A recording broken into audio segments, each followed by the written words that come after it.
Hi Paulo, let's take a look at this new set of essays you've sent to us. We've got the rainfall in the 3 areas of the UK. Okay, so let's see what you did here. Oops. Alright, let's try it again. So the line graph above shows precipitation in milliliters. Is that right? Milliliters, yep. Except it's spelled wrong. There's a double L here. In England, Scotland, and Wales. You can't say over January and December. This is incorrect. It should be from January to December. And it's not 2008, it's 2018. Look at the graph again. Alright, so you need to capitalize. It should be 2018. It should be from January to December. Okay, overall, Wales had more drought periods than England and Scotland. It rained in England more constantly than in the other 2 countries, and Scotland had more variations between rain and drought. With de maximum, this is strange here, this section, maximum and minimum numbers amongst them. All right, that doesn't make sense here. You should have just stopped the sentence right here. Okay, that would have made sense. It's a little bit... I wonder if it's maybe a little too detailed for an overview. Now, what I think would make a really good overview for this line graph would be something like, clearly all 3 areas experienced great fluctuations in their rainfall. However, on average, England had the highest rainfall.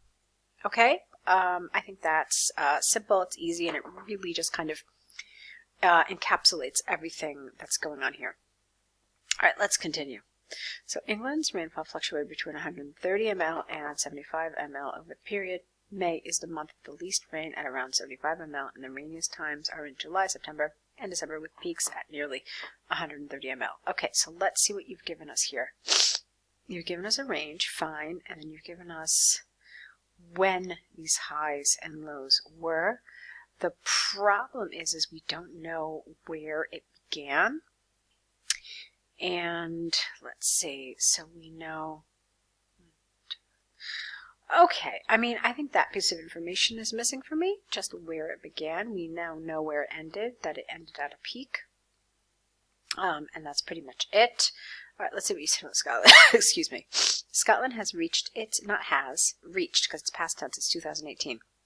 Scotland reached its driest, get rid of that S, periods in February, capital. And remember, all of these months need to be capital, okay? Capitalized. So Scotland reached its driest periods in February and April at 20 ml and 40 ml respectively. There's only one L here. On the flip side, the rainiest period occurred, double R, capital, when it rained nearly 140 ml. Okay. Finally, Wales' driest month occurred in April. It's A, P, capital A, P, not B. At just above 30 ml, and the higher period of precipitation happened in July. Higher or highest? Was it the highest period it experienced, or was there another high period? Also, Wales faced the longest, not longer, okay, think about the superlative here, the longest and most constant dry period between August and October at just below 50. All right, so here's the good news. The good news is that you focused on these highs and these lows, and that's good. That's important here. But what you didn't do for me consistently is also tell us where the year began and where the year ended. So I think that when you've got a chronological graph like this, and it's showing you an entire year, think of it like a story. So when you're going to tell somebody a story, or when you're going to hear a story yourself, there are a few key pieces you want to hear in that story. You want, obviously, the most important parts in the middle, but you also want the beginning and you want the end of the story. And you didn't consistently give that to us. You were so focused on these highs and these lows that you kind of missed that. And I kind of think that that's important, okay? I mean, you did do a good job, and you certainly focused on the right things in the middle. But I really wanted to know where these years started and where they ended, of course. So that's the one thing I would have added. There were some grammatical things happening. You've got to remember your capitalizations, which words you need to capitalize. Months are among them. And there were some little grammar things happening, but nothing like really, really, really tragic, just things like that. And then the other thing, just to reiterate, is I think you should have cut out some of your overview. You didn't need all of that. You should have just stuck with the most important parts there, which were that first half of that sentence. Okay? So nice job overall. Let's take a look now at your task 2. Alright, so here it is. It's the one about spending a lot of money on tickets. Let's see what you wrote. Well, it may be preferable to expend money on cultural and sports events rather than buying material things. I strongly believe that tickets for such experiences cannot compromise families' budget. This essay will use examples from Harvard University and the Brazilian Consumerism Bureau to demonstrate points of arguments. Okay, I like what you wrote, but there's only one problem for me. It's missing that first introductory sentence, which essentially introduces the task. I don't really feel like you did that. I feel like you went straight into the second sentence here, where you actually present the conflict and the debate about this. So you needed to have another sentence just saying that, you know, nowadays more and more people are spending sizable amounts of money to attend various events, including sports, musical, and I don't know, theatrical events. Okay, so something like that. Then you could have said the rest of this, but I felt like that was absolutely missing here. All right, let's move on.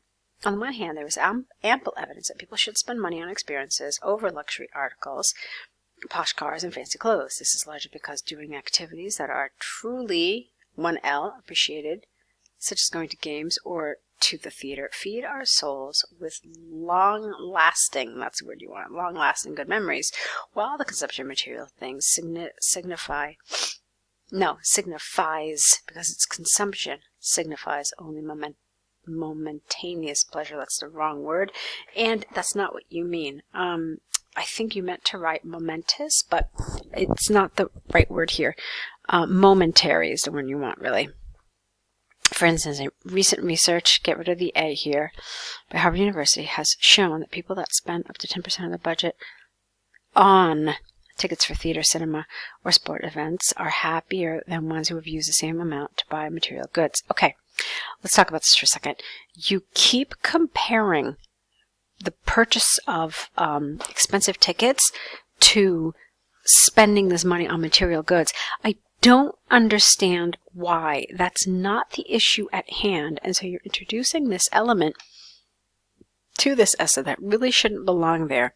So they haven't asked you to compare spending on tickets versus spending on material items.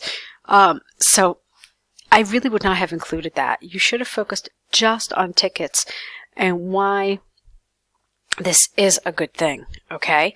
How it's justifiable, how it's a positive development, okay? Because that's what it's talking about here. Is this a positive development? Do you support it? Okay? So you needed to clean this up a little bit and move away from this luxury clothes and cars and so forth. All right. On the other hand, it must not be forgotten that people should not compromise significantly. No, people should not compromise their budget on tickets significantly. Oh, how about this? People should not significantly compromise their budget on tickets. That works. This is due to the fact that cultural and sport events are categorized as superfluous, and families are struggling to afford even the most basic necessities such as housing, health insurance, and food. For example, a recent study by the Brazilian Consumerism Bureau has pointed out that using more than 20% of the budget on superfluous, you used that word before, so try not to use it again, such as tickets for the cinema or sport events, are the main cause for families to become heavily in debt, with a B, not a P. The reason I told you not to use superfluous twice is because it's a word that is considered kind of high level, and when you use a word like that more than once, it kind of reduces its effect. So yes, absolutely use high-level vocabulary words, but don't overuse them. Don't use the same ones repeatedly, because, like I said, then it just makes it seem less effective. Okay, this felt definitely more on topic to me. In conclusion, although buying tickets to cultural events or games may bring a fulfilling experience rather than purchasing material goods, there it is again, the expenditure cannot compromise family's budget. Okay, fine. Yeah, I thought you did a fine job here. Like I said, I think that you should not have compared it to this other spending. There were other things you could have said here. You could have talked about why this is a good thing. You could have talked about why it's justifiable. And, I'll let you think of the reasons for that. But just take it in and of itself and don't compare it to something else. Why would it make sense? And why is it something that is justifiable when people spend this kind of money? Think about some of those reasons, what they are, rather than comparing them to, spending on material items. On the whole, you did a nice job. You organized it well. You used the template well. Everything was really well controlled. So for me, I guess the biggest weakness here is just this, that you introduced this element of material items throughout the entire essay, which I really think did not belong. And that's it, really. Okay, you did a nice job other than that. So good work. Go ahead and correct these, and let's see more work from you, okay?